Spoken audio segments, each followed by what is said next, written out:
వీళ్ళు కలుగుతున్నారు, ఇంకేమి అస్సలు కలగట్లేదా? మళ్ళీ అడుగుతున్నాను పవన్ సార్ పేరెంట్స్ ని అడగచ్చా సార్? హౌస్కి వచ్చింది నువ్వు, ఆడింది నువ్వు, నిర్ణయం నీదే కావాలి. No sir. No sir. Tanuja? No sir. Kalyan? No sir. No no no. Okay Ravi? 10.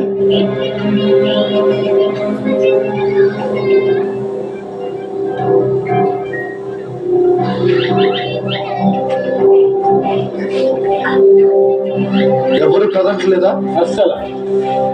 ఇందాక పవన్ పేరెంట్స్ తో మాట్లాడే అవకాశం ఇవ్వమన్నాడు కదా, ఆ అవకాశం వాళ్ళకి ఇద్దాం. ఓకే కళ్యాణ్, మీ పేరెంట్స్ తో నువ్వు మాట్లాడాలనుకున్నావా? No sir. లేదు. Tanuja? No sir. Pavan? Yes sir. Pavan parents ని యాక్టివిటీ రూమ్ లోకి చూపించండి ప్లీజ్. ఎస్. పద్మ గారు